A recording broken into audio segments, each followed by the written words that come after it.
Aisyah berdiri di tengah kerumunan pesta pernikahan saudaranya, jantungnya berdegup kencang saat mata Nadia menatapnya dari seberang ruangan.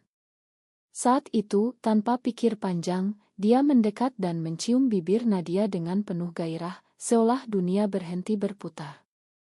Tapi tepuk tangan yang seharusnya merayakan pernikahan berubah menjadi bisik-bisik tajam, dan ayah Aisyah menariknya kasar. Wajahnya memerah karena amarah yang tak terkendali. Malam itu, rumah keluarga di pinggiran Jakarta menjadi medan perang. Ayah Aisyah, seorang pengusaha konserati yang taat beragama, membanting pintu kamarnya dan berteriak, "Kau sudah membuat malu keluarga kita. Apa yang kau lakukan dengan perempuan itu? Ini dosa besar." Ibu Aisyah hanya bisa menangis di sudut, tangannya gemetar memegang tasbih, sementara saudara laki-lakinya menatap dengan tatapan penuh kebencian. Aisyah merasa dunia runtuh di sekitarnya, dia tidak pernah membayangkan satu ciuman impulsi bisa menghancurkan segala yang dia miliki. Nadia, yang datang untuk membela, diusir keluar rumah dengan kata-kata kasar, meninggalkan Aisyah sendirian menghadapi badai emosi. Pagi berikutnya, Aisyah duduk di kamarnya yang sekarang terasa seperti penjara.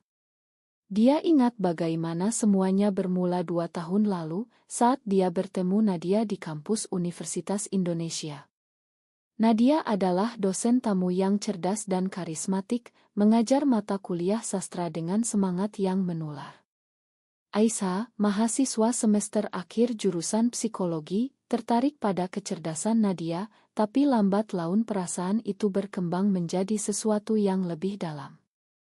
Mereka sering bertemu di kai kecil di sekitar kampus, berbincang tentang buku-buku eminis dan isu sosial, hingga suatu malam hujan deras memaksa mereka berlindung bersama, dan itulah awal dari hubungan rahasia mereka. Tapi rahasia itu kini terbongkar. Ayah Aisyah mengancam akan memutuskan dukungan finansialnya, yang berarti Aisyah harus meninggalkan kuliahnya. "Kau pilih, tinggalkan perempuan itu atau keluar dari rumah ini," katanya dengan suara dingin.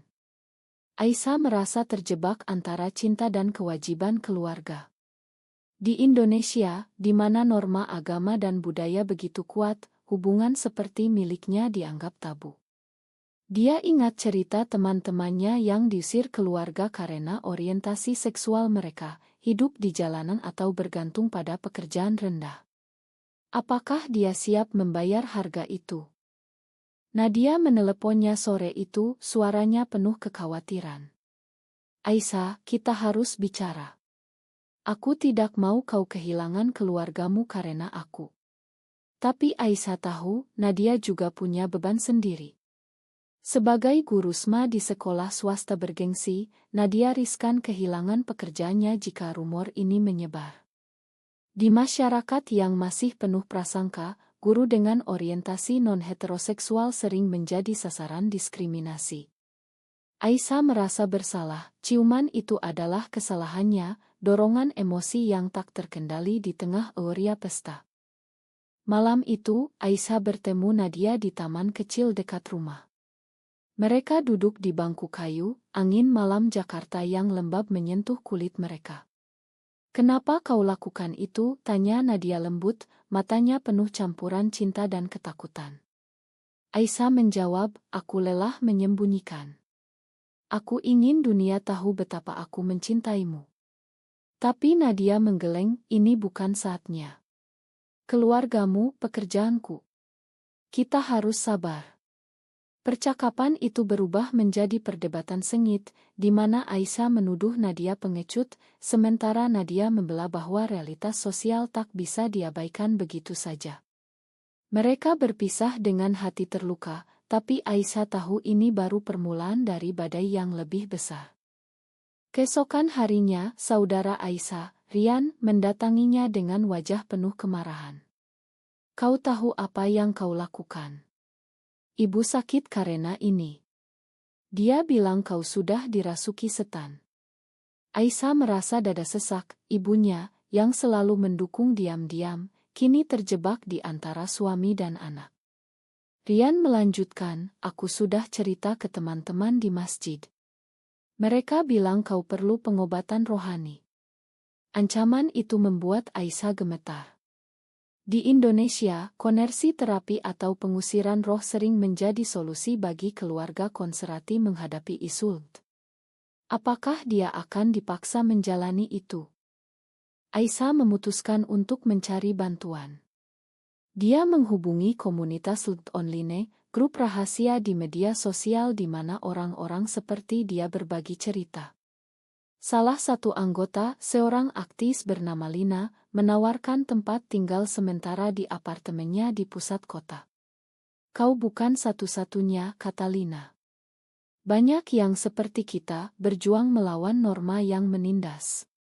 Tapi Aisyah ragu, meninggalkan rumah berarti memutus tali keluarga selamanya.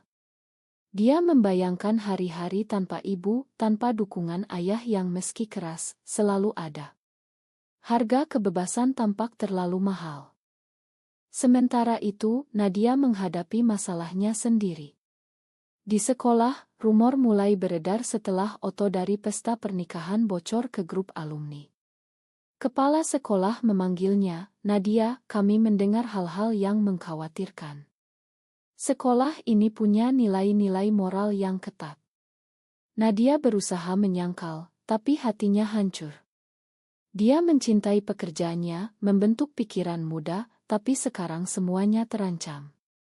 Malam itu, dia menangis sendirian di apartemen kecilnya, mempertanyakan apakah cinta ini layak untuk segala pengorbanan. Aisyah akhirnya memilih untuk tinggal sementara di rumah Lina. Saat meninggalkan rumah, ayahnya tak bicara sepatah kata pun, hanya tatapan dingin yang menusuk. Di apartemen Lina, Aisyah bertemu dengan orang-orang lain yang punya cerita serupa, seorang wanita yang ditinggalkan suaminya setelah coming out, seorang remaja yang diusir dari desa. Cerita-cerita itu membuka matanya pada realitas pahit masyarakat Indonesia, di mana undang-undang anti-LGBT semakin ketat, dan dukungan dari pemerintah minim. Tapi di sini, dia merasa tak sendirian. Lina berkata, ini perjuangan, tapi kita harus bertahan. Aisyah mulai merencanakan langkah selanjutnya, tapi bayangan Nadia tak pernah hilang dari pikirannya. Apakah mereka bisa bertahan?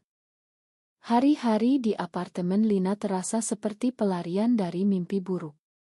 Aisyah mencoba fokus pada kuliahnya, tapi pikirannya selalu kembali ke Nadia. Mereka bertemu secara diam-diam di kai-kai tersembunyi, tapi ketegangan semakin meningkat. Suatu sore, Nadia datang dengan wajah pucat, aku diperingatkan lagi di sekolah. Jika ini terus, aku bisa dipecat. Aisyah merasa bersalah, tapi juga marah. Kenapa kita harus sembunyi seperti penjahat? Kita hanya saling mencinta. Nadia menggeleng karena masyarakat belum siap. Kita bisa kehilangan segalanya. Konflik itu memuncak saat Aisyah menerima panggilan dari ibunya. Aisyah, pulanglah. Ayahmu marah, tapi dia khawatir. Suara ibu terdengar rapuh, membuat Aisyah tergoda. Tapi saat dia pulang, dia disambut dengan ultimatum baru, ayahnya telah mengatur pertemuan dengan seorang ustaz untuk membersihkan jiwanya. Ini untuk kebaikanmu, kata ayah. Aisyah menolak keras, ini bukan penyakit, ayah. Ini siapa aku. Pertengkaran itu berakhir dengan Aisyah pergi lagi, tapi kali ini dengan luka yang lebih dalam. Nadia, di sisi lain, mulai meragukan hubungan mereka. Teman kerjanya, seorang guru senior bernama Siti, mendekatinya dengan nasihat. Nadia, kau wanita pintar. Jangan buang karirmu untuk sesuatu yang salah. Kata-kata itu menusuk, karena Siti adalah teman dekat yang tahu rahasia Nadia. Nadia merasa dikhianati, apakah Siti akan melaporkannya? Malam itu, Nadia bertemu Aisyah dan mengaku, aku takut, Aisyah. Mungkin kita harus berpisah sementara. Aisyah terkejut, kau meninggalkanku sekarang. Saat aku paling butuh. Perdebatan sengit terjadi, dengan tuduhan saling lempar. Aisyah merasa Nadia memilih karir daripada cinta mereka. Keesokan harinya, Aisyah bergabung dengan demonstrasi kecil komunitas LGBT di Jakarta, di mana Lina menjadi pemimpin. Mereka memprotes undang-undang diskriminasi, tapi polisi datang dan membubarkan mereka dengan kekerasan. Aisyah terluka ringan, tapi pengalaman itu membangunkan semangat perlawanannya. Kita tak bisa diam saja, katanya pada Lina. Tapi di rumah, ayah Aisyah mendengar berita itu dari Rian, yang diam-diam mengikuti saudarinya. Kau sudah bergabung dengan kelompok sesat itu, teriak ayah. Aisyah menjawab tegas, ini bukan sesat, ini hak asasi. Nadia mendengar tentang insiden itu, datang menemui Aisyah dengan marah. Kau gila. Kau bisa ditangkap. Aisyah balas, setidaknya aku berjuang, bukan bersembunyi. Konflik ini membuat mereka semakin jauh. Nadia mulai menghindari panggilan Aisyah, fokus pada pekerjaannya. Tapi di sekolah, tekanan meningkat. Kepala sekolah memanggilnya lagi, kali ini dengan bukti foto dari pesta. Kau punya waktu seminggu untuk mundur dengan hormat, atau kami publikasikan ini. Nadia hancur, pekerjaan itu adalah segalanya baginya, identitasnya sebagai pendidik. Aisyah, sementara itu, mulai bekerja paruh waktu di Ngo yang mendukung hak LGBT. Di sana, dia bertemu dengan cerita-cerita yang lebih tragis, seorang wanita yang bunuh diri karena tekanan keluarga, seorang remaja yang diusir dan menjadi tunawisma. Ini membuatnya sadar betapa beruntungnya dia masih punya pilihan. Tapi pilihan itu datang dengan harga, dia kehilangan beasiswa kuliah karena ayahnya menarik dukungan. Kau harus mandiri sekarang, kata Lina. Aisyah belajar keras, tapi hatinya sakit memikirkan Nadia. Suatu malam, Nadia muncul di depan apartemen Lina, mata merah karena menangis. Aku dipecat hari ini. Siti yang laporkan aku. Aisyah memeluknya, tapi ada rasa marah campur. Kau lihat. Bersembunyi tak membantu. Nadia mengaku aku salah. Aku takut kehilangan identitasku sebagai guru. Mereka berdamai sementara, tapi luka pengkhianatan Siti membuat Nadia berubah. Dia memutuskan bergabung dengan komunitas Lina, aku ingin berjuang sekarang. Tapi masalah baru muncul. Rian, saudara Aisyah, mulai mengancam akan menyebarkan foto mereka ke media sosial. Ini untuk selamatkanmu, Aisyah. Kau perlu disadarkan. Aisyah merasa dikhianati oleh saudaranya sendiri. Dia konfrontasi Rian di rumah keluarga, kenapa kau lakukan ini? Kita saudara. Rian jawab, karena aku sayang keluarga. Ini melawan agama kita. Debat sengit tentang moral dan agama terjadi, membuat Aisyah mempertanyakan keyakinannya sendiri. Apakah cinta ini bertentangan dengan Tuhan? Nadia mendukung Aisyah, tapi tekanan membuatnya depresi. Dia mulai minum obat penenang, menyembunyikan dari Aisyah. Suatu hari, Aisyah menemukan botol obat itu dan marah, kau bohong padaku. Nadia menangis, aku tak tahan lagi. Semua ini terlalu berat. Momen itu menjadi titik balik, mereka sadar bahwa hubungan mereka sedang diuji oleh dunia luar. Aisyah memutuskan untuk mencari bantuan profesional, psikolog yang ramah LGBT. Di sesi pertama, psikolog berkata, konflik ini bukan hanya tentang kalian, tapi tentang masyarakat yang tak menerima. Hari-hari berikutnya, Aisyah dan Nadia mencoba membangun kembali kepercayaan. Mereka berpartisipasi dalam workshop komunitas, belajar tentang hak-hak mereka. Tapi bayangan pengkhianatan Siti dan Rian masih menghantui. Nadia memutuskan konfrontasi Siti, kenapa kau khianati aku? Siti jawab dingin, karena aku tak mau sekolah tercemar. Nadia pergi dengan hati hancur, tapi lebih kuat. Aisyah, sementara itu, mencoba mendekati ibunya lagi, Bu, aku butuh dukunganmu. Ibu diam-diam bertemu dengannya, aku tak setuju, tapi kau anakku. Itu adalah celah kecil harapan. Dengan dukungan ibu yang diam-diam, Aisyah merasa sedikit lebih kuat. Tapi ayahnya tetap keras kepala, menolak bertemu. Rian, di sisi lain, semakin agresi. Dia mengirim pesan ancaman, aku akan publikasikan semuanya jika kau tak berubah. Aisyah melaporkan ke polisi, tapi responsnya dingin, ini urusan keluarga. Di Indonesia, kasus seperti ini sering diabaikan, terutama jika melibatkan isu. Aisyah merasa sistem gagal padanya. Nadia setelah kehilangan pekerjaan, mulai mencari kerja baru. Tapi rumor menyebar, membuatnya sulit. Dia wawancara di sekolah lain, tapi ditolak. Kami dengar tentang masa lalumu, kata mereka. Nadia marah pada sistem yang diskriminati. Dia bergabung dengan kampanye online, menulis artikel anonim tentang pengalaman guru. Tulisannya viral di komunitas, memberi harapan pada orang lain, tapi juga menarik ancaman. Suatu malam, dia menerima pesan anonim, hati-hati, kami tahu di mana kau tinggal. Aisyah khawatir, kau harus hentikan ini. Tapi Nadia tegas, tidak, ini saatnya berjuang. Konflik baru muncul, Aisyah ingin Nadia aman, sementara Nadia ingin perubahan. Mereka bertengkar lagi, tapi kali ini dengan pemahaman lebih dalam. Aisyah sadar bahwa Nadia berubah karena kehilangan, menjadi lebih berani. Mereka memutuskan bekerja sama, merencanakan acara kecil untuk mendukung hak di Kairama. Acara itu sukses kecil, dengan puluhan orang datang berbagi cerita. Tapi Rian muncul tiba-tiba, dengan sekelompok teman dari masjid. Ini pertemuan sesat. Bubarkan. Keributan terjadi, polisi dipanggil, dan Aisyah ditahan sementara. Di kantor polisi, dia diinterogasi, kau tahu ini melawan norma. Aisyah jawab tegas, cinta bukan kejahatan. Nadia datang menjemputnya, tapi pengalaman itu meninggalkan trauma.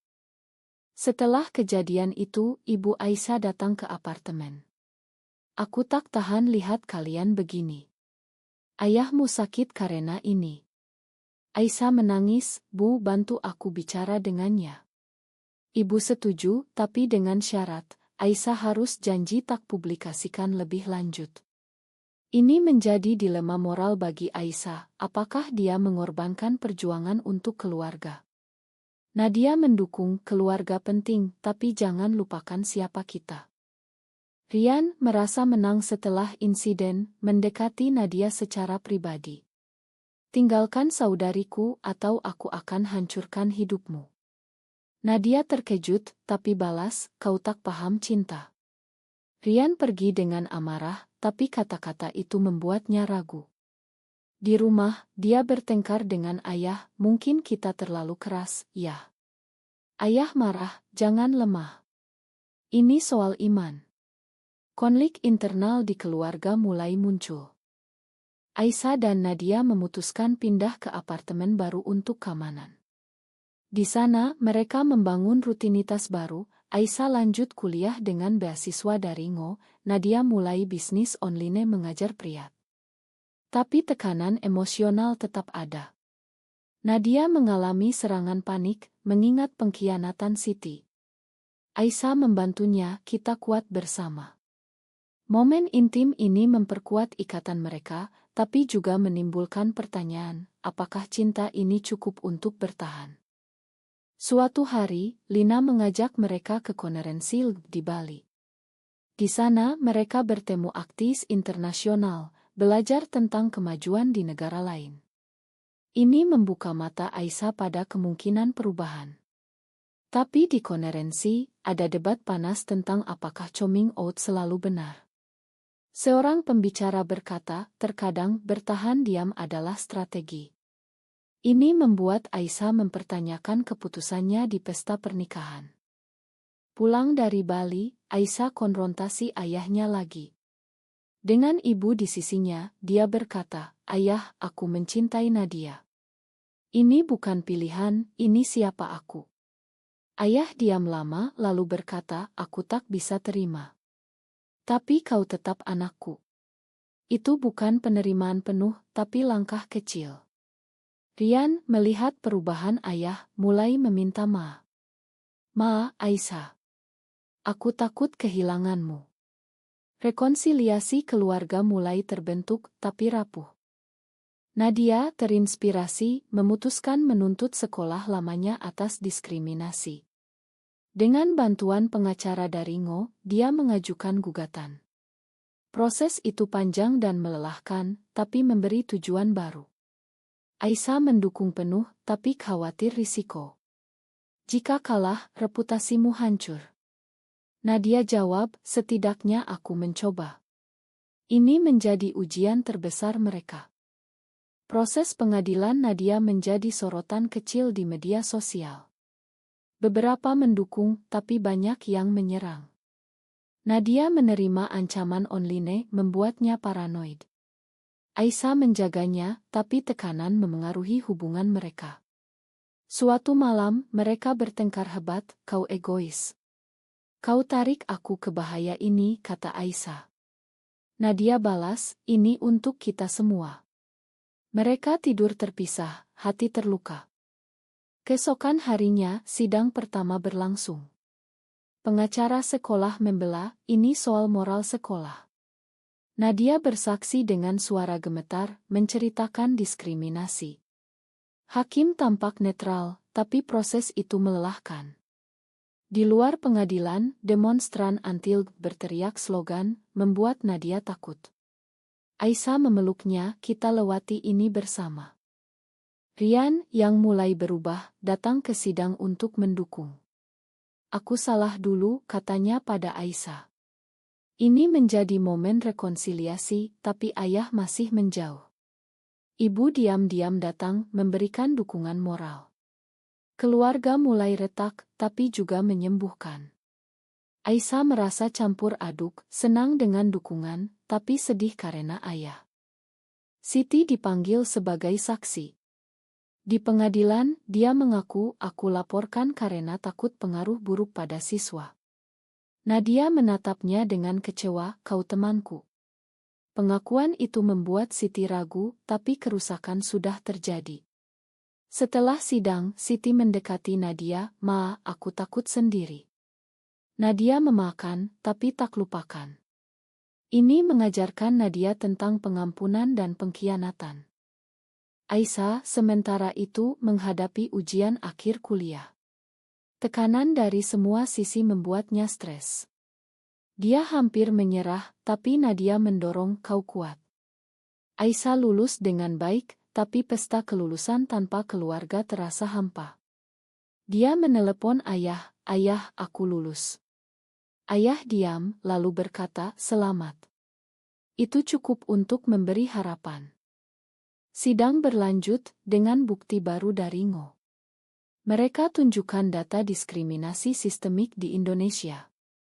Hakim mulai condong mendukung Nadia. Tapi sekolah kontrak dengan bukti palsu, mengklaim Nadia tak kompeten. Nadia hancur, tapi bangkit. Ini perjuangan panjang, katanya. Aisyah mendukung, tapi mulai mempertanyakan apakah ini layak. Suatu hari, ancaman menjadi nyata. Seseorang melempar batu ke jendela apartemen mereka. Polisi datang, tapi tak serius. Aisyah takut, kita harus pindah. Nadia setuju, tapi tegas, tak hentikan perjuangan. Mereka pindah ke tempat lebih aman, tapi paranoia tetap. Ini menguji ketahanan mereka. Lina menawarkan bantuan, gabung organisasi kami penuh waktu. Aisyah setuju menjadi koordinator. Nadia fokus pada gugatan. Kerja sama ini memperkuat mereka, tapi juga melelahkan. Mereka jarang punya waktu intim, membuat hubungan tegang. Aisyah merasa Nadia berubah, lebih fokus pada aktivisme daripada mereka. Akhirnya, putusan keluar. Nadia menang, sekolah harus bayar ganti rugi dan minta maaf. Kemenangan kecil, tapi berarti. Media liput membuat Nadia ikon. Tapi kemenangan datang dengan harga. Ayah Aisyah marah lagi, kau bawa malu keluarga ke publik. Aisyah sedih, tapi tegas, ini benar. Rian membantu mendekati ayah. Yah, lihat betapa kuatnya Aisyah. Ayah mulai melunak, bertemu Nadia pertama kali. Aku tak setuju, tapi aku tak mau kehilangan anakku. Pertemuan itu penuh ketegangan, tapi langkah maju. Nadia berterima kasih pada Aisyah, tanpamu aku tak bisa. Setelah kemenangan, Aisyah dan Nadia mencoba hidup normal. Nadia dapat kerja baru di sekolah progresi, Aisyah naik jabatan Dingo. Tapi luka masa lalu tetap ada. Mereka sering debat tentang masa depan, apakah menikah di luar negeri atau tetap rahasia. Aisyah ingin publik, Nadia hati-hati. Keluarga Aisyah mulai menerima pelan-pelan. Ibu sering berkunjung, ayah bicara lagi. Rian menjadi sekutu, minta maaf pada Nadia. Tapi masyarakat luar tetap keras. Mereka hadapi diskriminasi sehari-hari, tatapan aneh, komentar kasar. Ini membuat mereka lebih dekat, tapi juga lelah. Suatu hari, Aisyah diundang bicara di konferensi nasional. Dia ceritakan kisahnya, inspirasi banyak orang. Tapi setelah itu, ancaman meningkat. Mereka putuskan liburan ke pantai untuk istirahat. Di sana mereka bicara hati ke hati. Apa kita benar lakukan ini? Tanya Aisyah. Nadia jawab, ya karena cinta kita nyata. Pulang, mereka hadapi krisis baru, Lina ditangkap karena demonstrasi. Aisyah dan Nadia bantu kampanye pembebasan. Ini menyatukan komunitas, tapi berisiko. Akhirnya, Lina bebas, tapi pengalaman itu mengingatkan harga perjuangan. Tahun berlalu, Aisyah dan Nadia tetap bersama, tapi dengan kompromi. Mereka tak publikasikan hubungan, tapi aktif di belakang layar. Keluarga Aisyah menerima Nadia sebagai teman dekat. Ini bukan akhir bahagia sempurna, tapi realitas. Aisyah renungkan, apakah pengorbanan ini layak? Apakah mencintai seseorang yang sama jenis selalu berarti mengkhianati keluarga dan masyarakat, atau justru itu adalah bentuk keberanian tertinggi?